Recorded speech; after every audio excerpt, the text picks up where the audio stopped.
नमस्कार दोस्तों, Anil static GK YouTube channel पे आप सभी मित्रों का स्वागत है। आइए दोस्तों, आगामी होने वाली जो आर ओ यूपीपीएससी द्वारा आयोजित परीक्षा है 5 तारीख को, जो प्रस्तावित परीक्षा है उसके बारे में महत्वपूर्ण क्वेश्चंस की बात करते हैं। और ये जो क्विज़ लिया गया है वो पीसीएस मंत्रा द्वारा लिया गया है, जो कि मोस्ट इम्पॉर्टेंट क्वेश्चंस रखे गए हैं। 150 इस सेशन में आपको क्वेश्चंस करवाए जाएंगे और मैं आशा करता हूं कि इसमें से 10 से 5 क्वेश्चंस आपके एग्ज़ाम में हूबहू देखने को मिलेंगे। तो आइए दोस्तों, बात करते हैं। जब कोई अर्थव्यवस्था विकसित अर्थव्यवस्था की ओर बढ़ने लगती है तो खाद्यान्नों के उपयोग में कमी आती है, जीडीपी में कृषि का योगदान घटता है, सरकारी राजस्व तथा व्यय में वृद्धि होती है, प्रारंभ में आय विषमता बढ़ती है किंतु बाद में कम होती है। तो अगर हम इसकी बात करते हैं उपरोक्त कथनों में से सत्य कथन का चुनाव करिए, तो इसमें कौन सा कथन सही हो जाएगा? तो इसका जो आंसर सही हो जाएगा दोस्तों वो उपरोक्त सभी सही हो जाएगा, यानी option D is right answer. दोस्तों, इसकी व्याख्या की बात मैं इसमें नहीं कर रहा हूँ क्योंकि परीक्षा बहुत नज़दीक है और आपको 10 से 12 सेट करवाना है। तो अगर आप लोग इसके एक्सप्लेनेशन की बात करते हैं तो एक्सप्लेनेशन में अपने कमेंट्स बॉक्स में एक लिंक दे दूंगा, आप लोग जा करके उस पर अपलोड कर लीजिएगा, पूरा आपको इसका एक्सप्लेनेशन मिल जाएगा।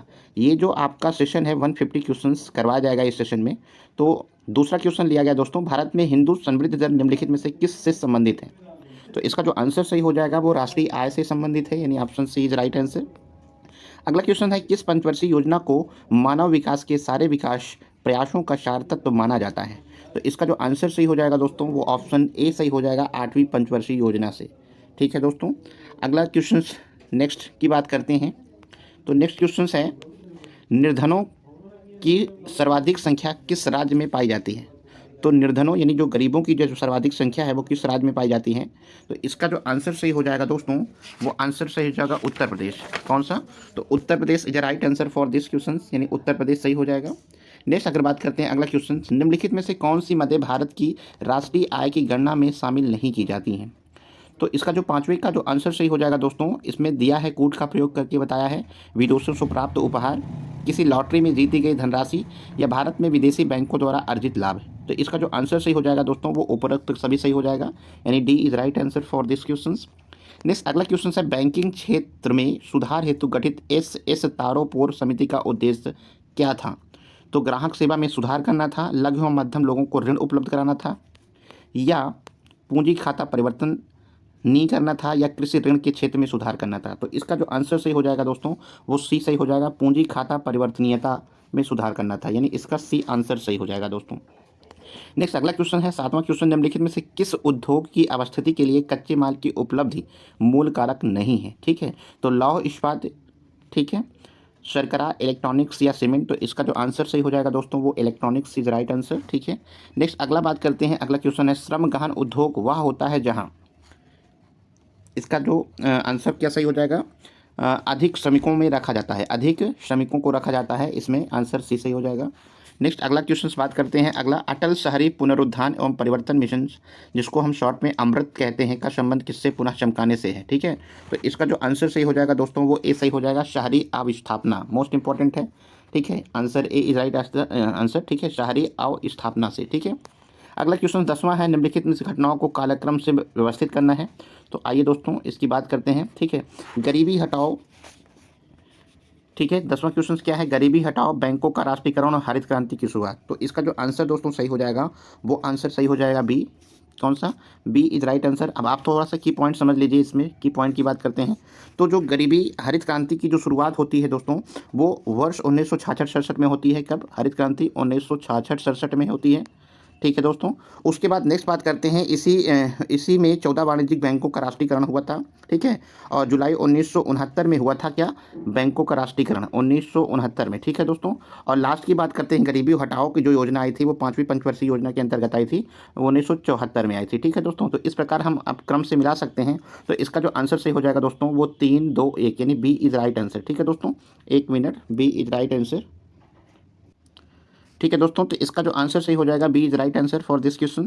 नेक्स्ट अगला बात करते हैं, सिंधु सभ्यता के प्रमुख बंदरगाह, नगर और उनकी संबंधित नदी में गलत में युग में भी पहचान करना है। ठीक है, तो मोस्ट इंपॉर्टेंट क्वेश्चन है, इसको ध्यान दीजिएगा।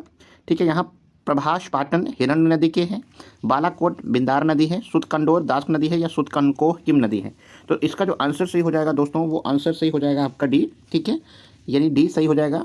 ठीक है, यहाँ क्या है, सुतकानकोह किम नदी पर नहीं है, बल्कि सादी कौर नदी पर है। ठीक है, कौन सी नदी पर? शादी कौर नदी पर है। अगर इसका आंसर सही हो जाएगा, सादी कौर नदी पर है। ठीक है दोस्तों, तो इस नेक्स्ट आगे बात करते हैं। अगला क्वेश्चन है, ऋग्वेद के किस मंडल को पौमान्य कहा जाता है? क्या निम्नलिखित में से ऋग्वेद के किस मंडल को पौमान्य कहा जाता है?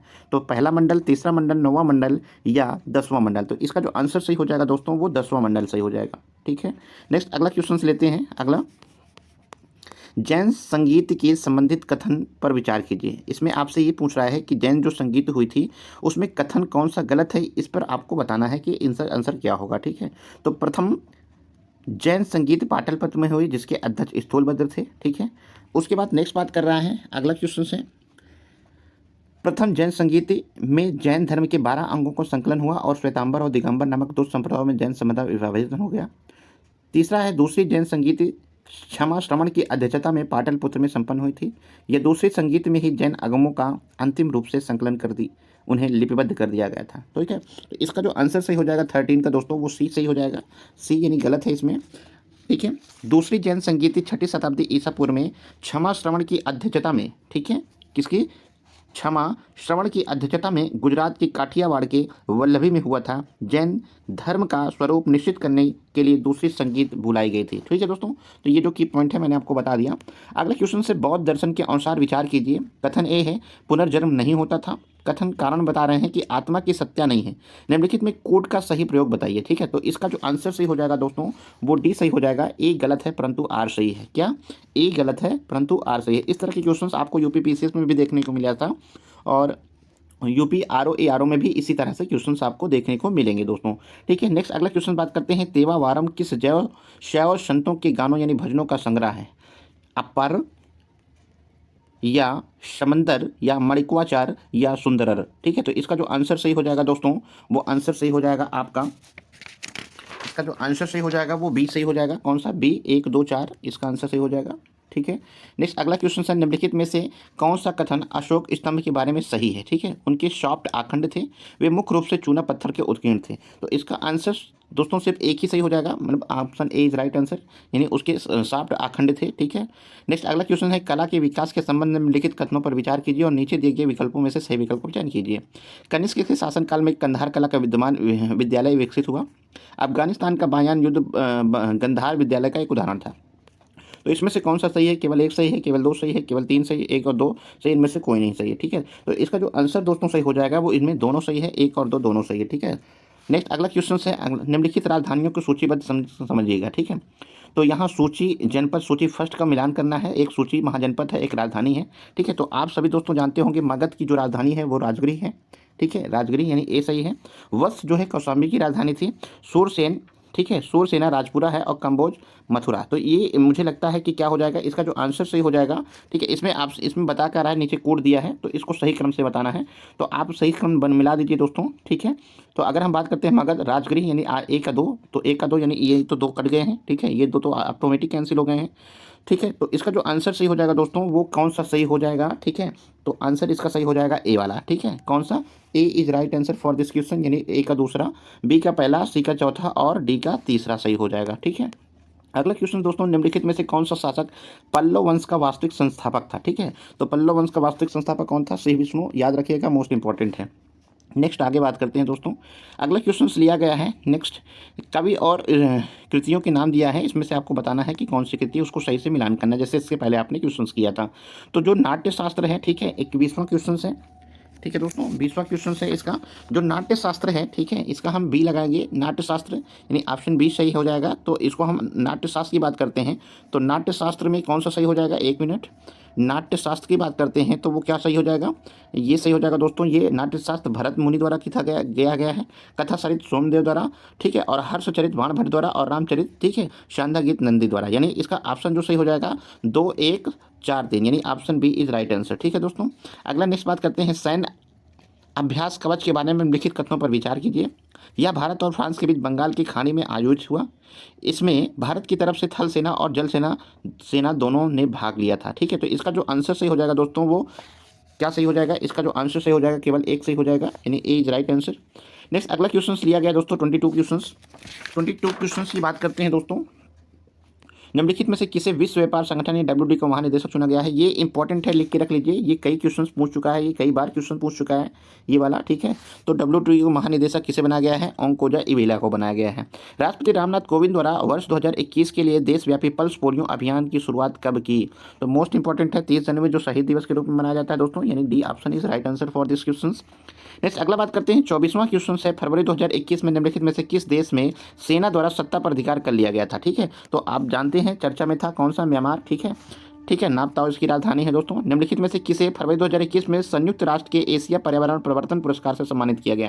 तो इसका ऑप्शन देख लेते हैं दोस्तों, आयशा अजीज, नरेंद्र चंचल, स्मिता लंका और राजेश्वर राव। ठीक है, तो इसका आंसर सही हो जाएगा दोस्तों Smita Lanka. Most important question है। नेक्स्ट अगला क्वेश्चन है दोस्तों 78वें गोल्डन ग्लोब अवार्ड 2021, जिसकी घोषणा 1 मार्च 2021 को गई, बेस्ट एक्टर का अवार्ड निम्नलिखित में से किससे प्राप्त हुआ? तो मोस्ट इंपॉर्टेंट दोस्तों, तो इसका जो आंसर सही हो जाएगा जेम्स ठीक है, चैडविक बोसमैन को दिया गया है। क्या? चैडविक बोसमैन को 78वें गोल्डन ग्लोब अवार्ड 2021 से नवाजा गया। ठीक है दोस्तों, अगला क्वेश्चन है उत्तर प्रदेश निम्नलिखित में से किस जिले में सर्वाधिक साक्षरता जनसंख्या पाई जाती है? तो इसका जो आंसर सही हो जाएगा दोस्तों वो प्रयागराज, यानी प्रयागराज, जिसका पुराना नाम इलाहाबाद था। ठीक है, अगला क्वेश्चन जनगणना 2021 के अनुसार उत्तर प्रदेश में 2001-2011 के दौरान जनघनत्व में कितनी वृद्धि हुई है? तो इसका जो आंसर सही हो जाएगा वो 139 की वृद्धि हुई है। मोस्ट इंपॉर्टेंट दोस्तों, ध्यान रखिएगा।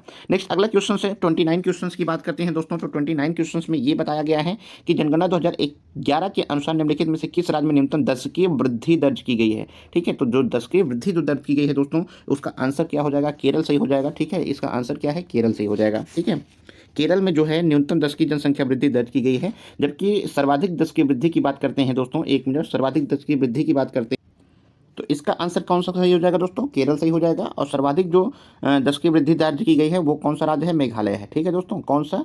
मेघालय राज्य है। ठीक है, अगला नेक्स्ट बात करते हैं नेक्स्ट जनगणना 2011 के विषय में निम्नलिखित में से कौन सुमेलित नहीं है?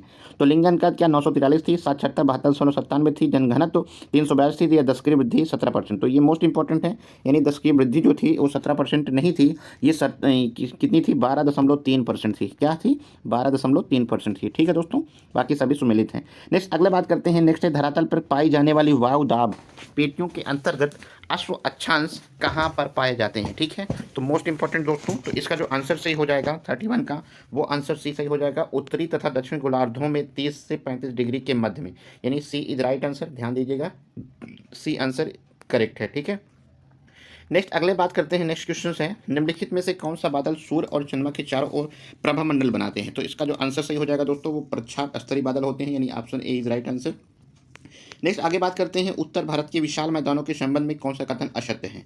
फर्स्ट दिया है विशाल मैदान की उत्पत्ति हिमालय और प्रायद्वीपीय क्षेत्र की नदियों द्वारा लाए गए औषधों को जमाव है।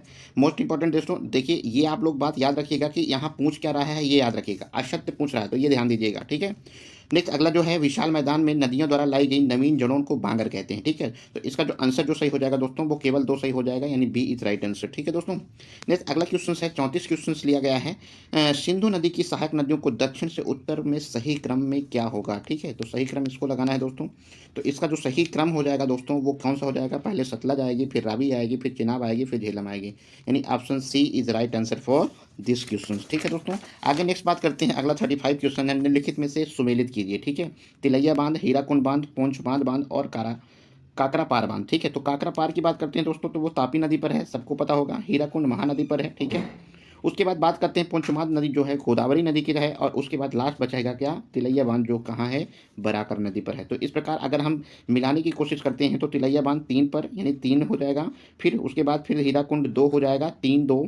ठीक है, उसके बाद फिर 4 3 2 4, और उसके बाद 1 3 2 4 1 3 2 4 1 3 2 4 1, यानी option D is right answer for this question. ठीक है दोस्तों, इसके बाद नेक्स्ट बात करते हैं, अगला क्वेश्चन है निम्नलिखित में से कौन सा सुमेलित नहीं है? एक तरफ फसलें दिया है, एक तरफ सर्वाधिक उत्पादक राज्य दिया हुआ है। रबड़ क्या केरल में उगता है? उत्पादक राज्य है। कपास मध्य प्रदेश में है, बाजरा राजस्थान है, गेहूं उत्तर प्रदेश है। तो इसका आंसर सही हो जाएगा दोस्तों, वो कपास सही हो जाएगा। ठीक है, कपास भारत में सर्वाधिक कपास उत्पादन महाराष्ट्र में होता है, ना कि कहाँ, मध्य प्रदेश में। तो इसका अगर यहाँ महाराष्ट्र होता तो सही हो जाता, कहाँ, महाराष्ट्र। ठीक है दोस्तों, नेक्स्ट अगला क्वेश्चन बात करते हैं। नेक्स्ट क्वेश्चन है, नेक्स्ट क्वेश्चन दोस्तों बता रहा है कि कच्छ की जो खाड़ी है किन दो भूखंडों को अलग करती है? तो मोस्ट इंपॉर्टेंट है, जो कच्छ की खाड़ी है वो किन दो भूखंडों को अलग करती है? कच्छ के पठार और काठियावाड़ पठार, यानी option A is right answer. Next अगला बात करते हैं, निम्नलिखित में से कौन सा राज्य कर्क रेखा पर स्थित नहीं है? तो मोस्ट इंपॉर्टेंट दोस्तों, कर्क रेखा पर स्थित नहीं है पूछ रहा है, तो मैं आपको ये सीधे से बता दूं तो वो कौन सा राज्य हो जाएगा? वो मणिपुर हो जाएगा, यानी बी इज राइट आंसर। ठीक है, कौन सा? B is right answer. ठीक है, इनमें कौन कौन से राज्य हैं थोड़ा आप ये याद रखिएगा। तो कौन सा है? गुजरात है, याद रखिएगा गुजरात। ठीक है, उसके बाद फिर क्या है? राजस्थान। ठीक है दोस्तों, राजस्थान के बाद फिर मध्य प्रदेश एमपी, फिर उसके बाद क्या बात करते हैं? छत्तीसगढ़, फिर झारखंड, फिर पश्चिम बंगाल, त्रिपुरा और मिजोरम। ठीक है, आप लोग याद रखिएगा, गुजरात, राजस्थान, मध्य प्रदेश, छत्तीसगढ़, झारखंड, पश्चिम बंगाल, त्रिपुरा और मिजोरम।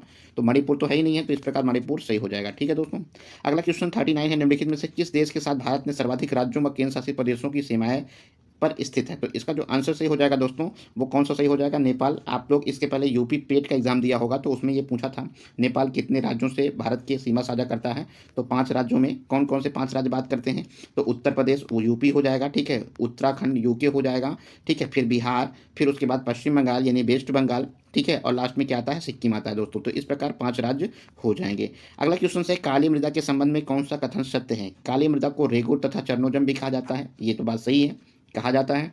अगला दूसरा बोल रहा है कि इनका निर्माण आर्कियन ग्रेनाइट चैनलों पर हुआ है, ठीक है, तो ये तो कहना मुश्किल है। और अगला है, इस मृदा में सर्वाधिक नमी धारण करने की क्षमता होती है, ये भी बात सही है। तो इसका मतलब सर 1 और 3 सही है। तो 1 और 3 कौन सा है? यानी बी ऑप्शन सही है, बी ऑप्शन सही है। ठीक है, इसका आंसर क्या हो जाएगा? बी।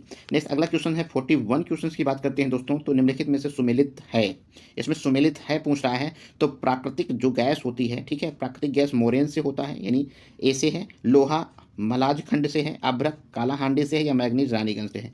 तो इसमें ऑप्शन जो 41 का ऑप्शन जो सही हो जाएगा दोस्तों, वो ए सही है, निम्नलिखित में से सुमेलित है। ठीक है, तो option A is right answer, यानी प्राकृतिक गैस का मोरॉन से संबंधित है। ये जो क्षेत्र है मोरॉन क्षेत्र में प्राकृतिक गैस पाई जाती है।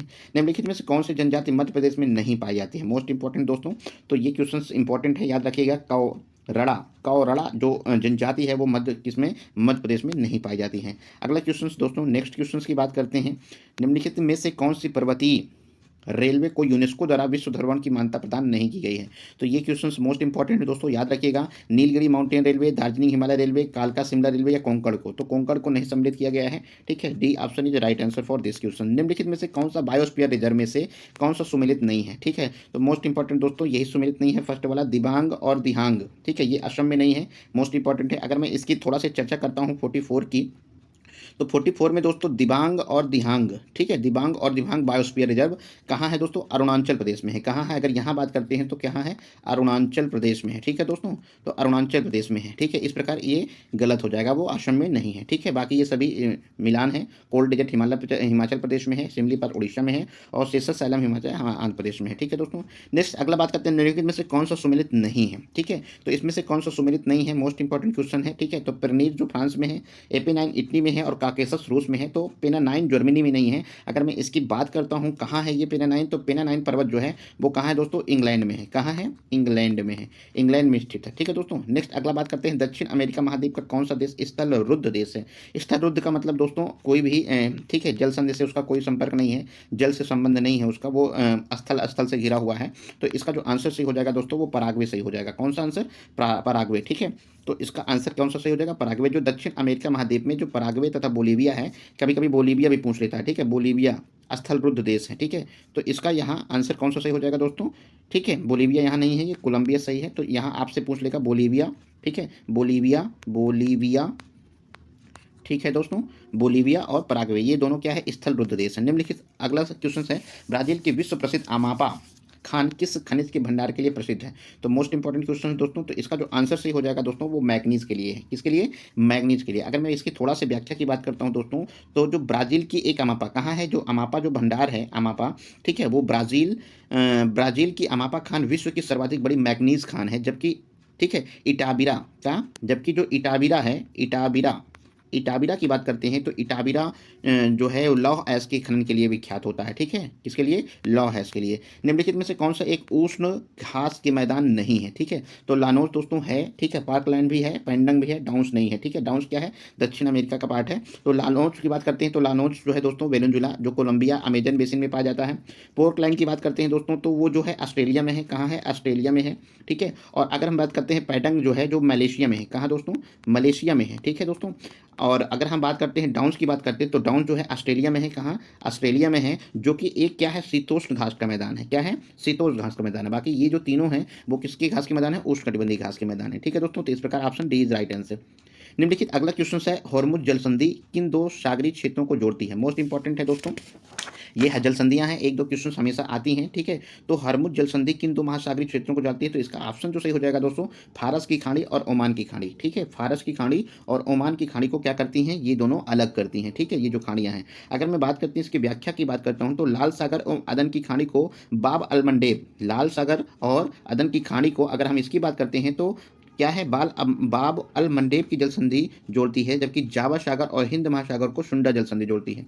ठीक है, अगर इसकी बात करते हैं तो इस प्रकार जो इसका जो आंसर सही हो जाएगा दोस्तों, वो ऑप्शन कौन सा सही हो जाएगा? बी सही हो जाएगा, मोस्ट इंपॉर्टेंट है। ठीक है दोस्तों, नेक्स्ट अगला बात करता हूँ।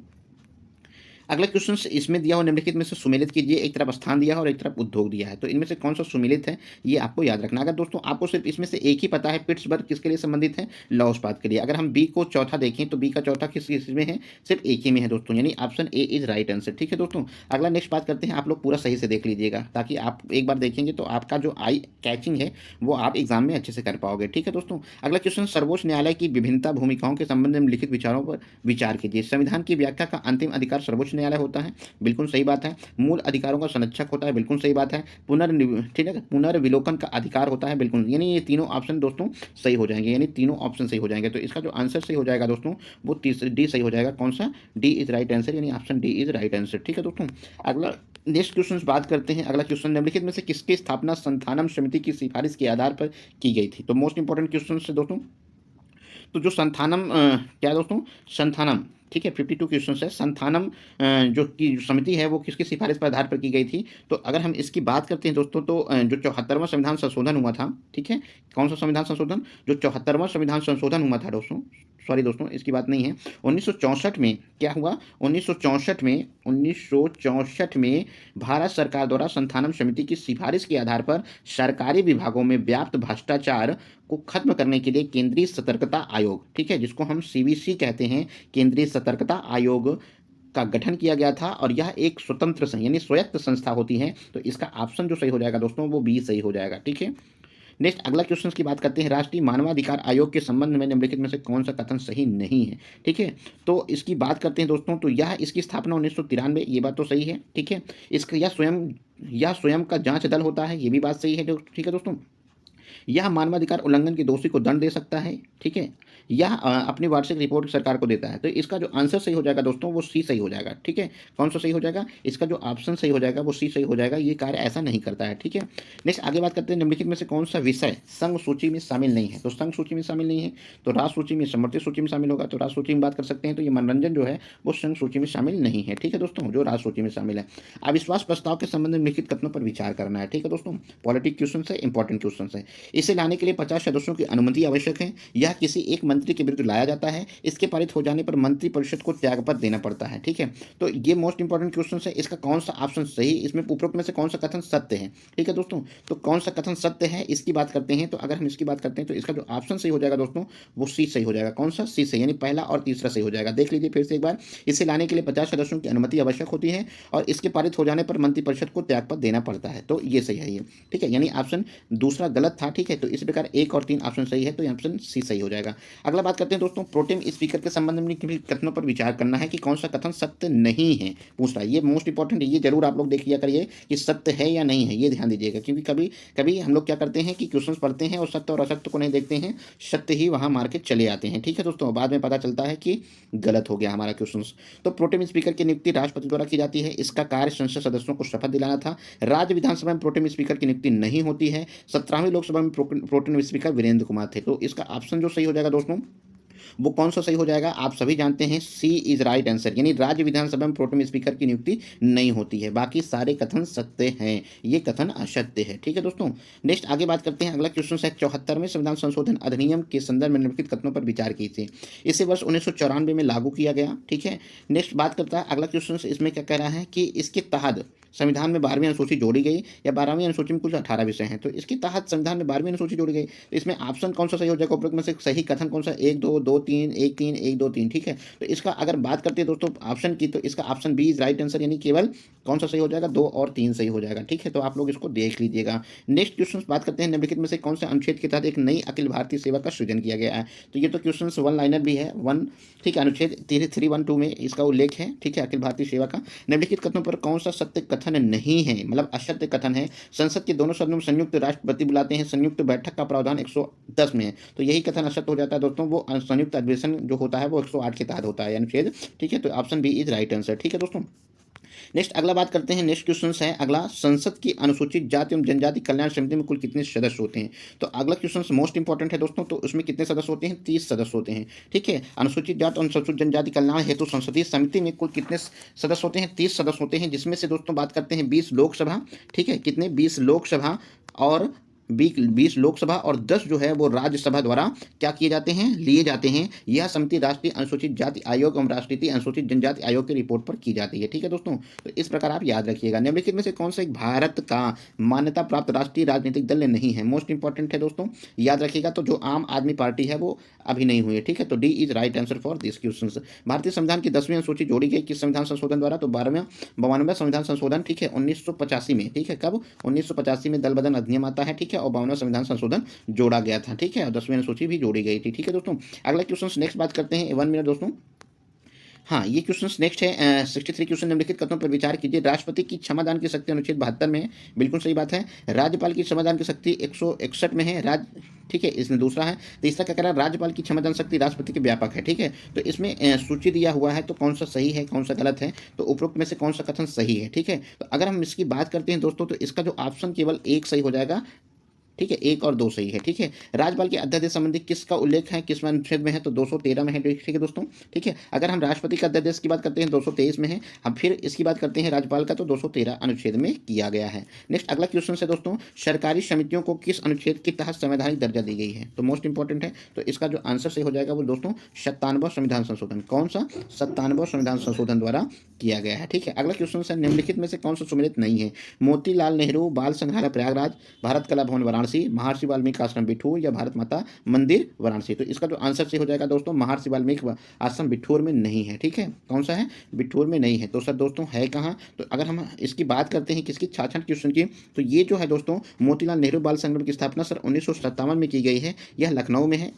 ठीक है, यह कहाँ है? लखनऊ में। सॉरी फॉर दोस्तों, इसका ऑप्शन सही हो जाएगा ए। कहाँ है? प्रयागराज में नहीं है, वो कहाँ है? लखनऊ में है। ठीक है दोस्तों, लखनऊ में। बाकी ठीक है, भारत कला भवन वाराणसी में, महर्षि वाल्मीकि आश्रम बिठूर में, भारत माता वाराणसी में। ठीक है, नेक्स्ट अगला क्वेश्चन की बात करते हैं दोस्तों। नेक्स्ट क्वेश्चन है निम्नलिखित युग्म पर विचार कीजिए। उत्तर प्रदेश का प्रथम राज्यपाल सरोजिनी नायडू थी, बिल्कुल सही बात है। उत्तर प्रदेश की प्रथम महिला सुचिता कृपलानी थी, बिल्कुल सही है। उत्तर प्रदेश के विधानसभा के प्रथम अध्यक्ष नफीस उल हसन थे। तो ये बात मुझे हजम नहीं हो रही है, मतलब ये तीसरा ऑप्शन सही नहीं है। ठीक है, तो 1 और 2 केवल सही हो जाएगा। Option A is right answer. ठीक है, तो ऑप्शन ए क्या है? इसका सही आंसर होगा। ठीक है, नेक्स्ट अगला क्वेश्चन बात करते हैं। नेक्स्ट है 68 क्वेश्चन।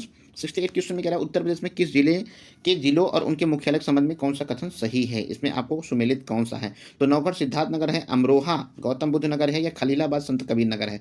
तो अमरोहा की बात करते हैं दोस्तों। तो अगर हम बात करते हैं किसकी? अमरोहा की। ठीक है, तो गौतम बुद्ध नगर जिले का मुख्यालय जो है नोएडा में है। बिल्कुल, गौतम बुद्ध नगर का जो मुख्यालय है वो कहाँ है? नोएडा में है। कहाँ है?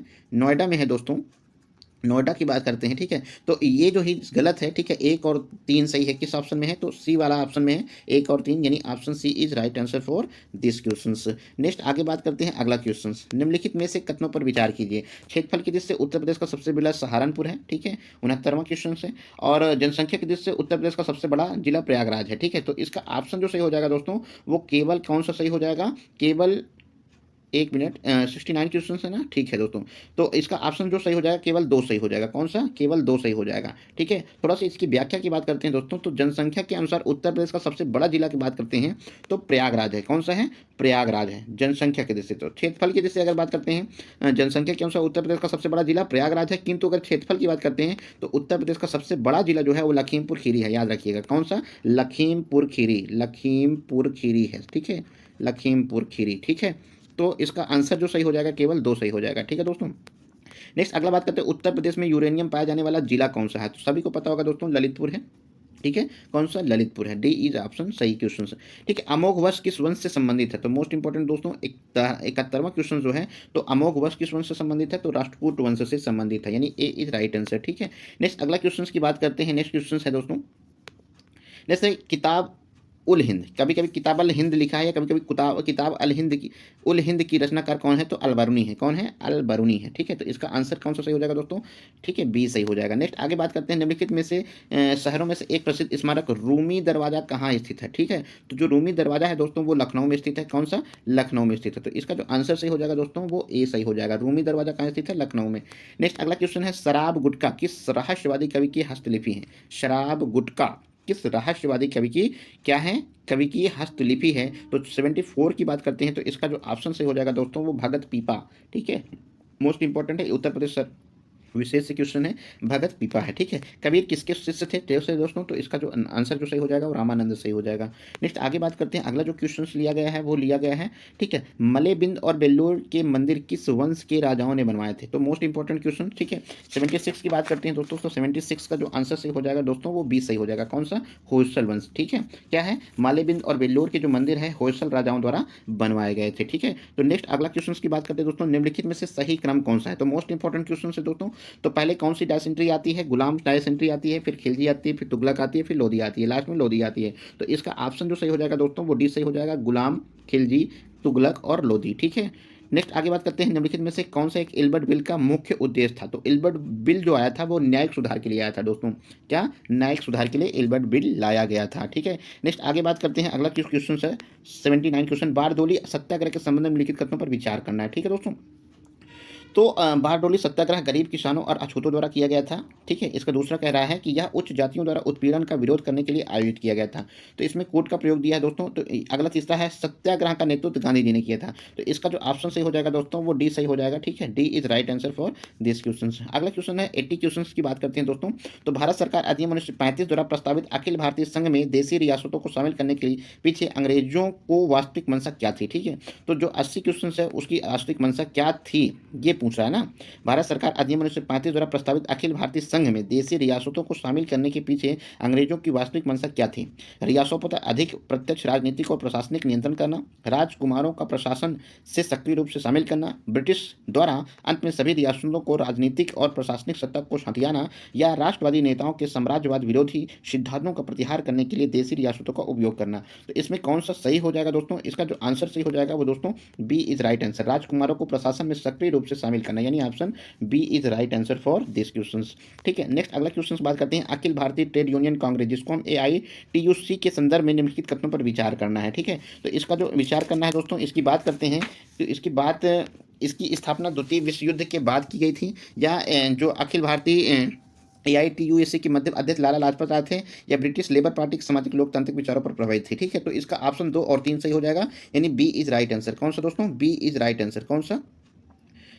इसका ऑप्शन जो सही हो जाएगा दोस्तों, एक मिनट दोस्तों। तो इसका आंसर सही हो जाएगा दोस्तों 2 और 3, ठीक है। कौन सा? 2 और 3, यानी B is right answer for this question.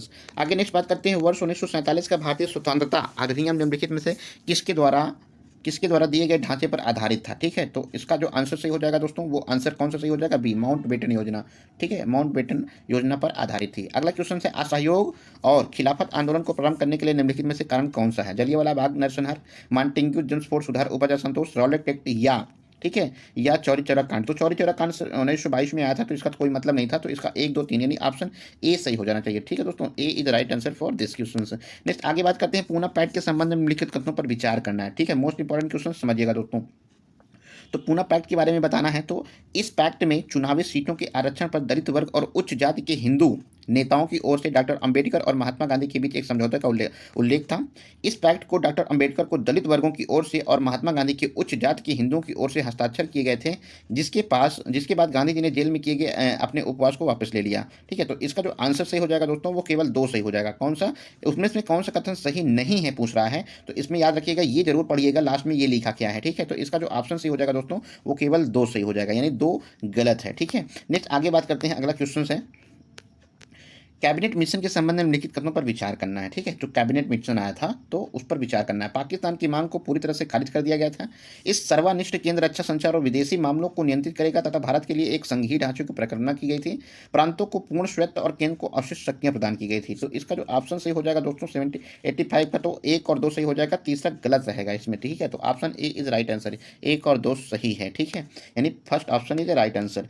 Next अगला क्वेश्चन पूछ रहा है कि भारत शासन अधिनियम 1935 को अत्यंत महत्वपूर्ण क्यों माना जाता है। ठीक है, तो अत्यंत महत्वपूर्ण क्यों माना जाता है, तो आप सभी बता सकते हैं दोस्तों, यह भारतीय संविधान का मुख्य स्रोत बना था। ठीक है, option C is right answer. कौन सा? Option C is right answer. ठीक है, आगे नेक्स्ट बात करते हैं, अगला क्वेश्चन है दोस्तों, ब्रह्म समाज के संदर्भ में निम्नलिखित कथनों पर विचार करना है। इसका उद्देश्य हिंदू धर्म को शुद्ध करना तथा एक ईश्वरवाद को प्राप्त करना था या प्रसार करना था। ताराचंद चक्रवर्ती ब्रह्म समाज के पहले सचिव थे या केवल वेदों पर आधारित नए समाज की स्थापना का लक्ष्य था। तो मेरे ख्याल से एक और दो सही होना चाहिए। हाँ बिल्कुल सही है दोस्तों, बी ऑप्शन। ठीक है, कौन सा? 87 क्वेश्चन है। हाँ ठीक है, तो B option is right answer. कौन सा? B option is right answer, यानी एक और दो सही है। ठीक है, नेक्स्ट आगे बात करते हैं, अगला क्वेश्चन, वुड डिस्पैच लाया गया था। वुड डिस्पैच किसके द्वारा लाया गया था? तो जो वुड डिस्पैच था वो दोस्तों किसके द्वारा लाया गया था? 88 का क्वेश्चन की बात करते हैं तो लॉर्ड डलहौजी द्वारा लाया गया था। किसके द्वारा? लॉर्ड डलहौजी द्वारा लाया गया था। ठीक है, नेक्स्ट आगे बात करते हैं, नेक्स्ट है सांप्रदायिक पंचाट के जुड़े निम्नलिखित तथ्यों पर विचार कीजिए। सांप्रदायिक पंचाट की बात कर रहा है, तो इसका जो आंसर है, दलित वर्गों को अल्पसंख्यक समूहों के रूप में मान्यता दी गई और उन्हें सामान्य निर्वाचन क्षेत्रों में मतदान करने के लिए अधिकार दिया गया। भारतीय ईसाई और एंग्लो इंडियन को अलग अलग निर्वाचन मंडल में दिए गए थे। या एक और है इसमें, उपरोक्त में से कौन सा कथन सही नहीं है, यानी गलत कथन कौन सा है, इसमें ऑप्शन ये आपको बताना है। तो इसका ऑप्शन एक और दो दोनों गलत है। कौन सा सही नहीं है? कौन सा सही नहीं है? तो यानी दोनों सही हैं दोस्तों। तो इस प्रकार ऑप्शन जो सही हो जाएगा वो सी सही हो जाएगा।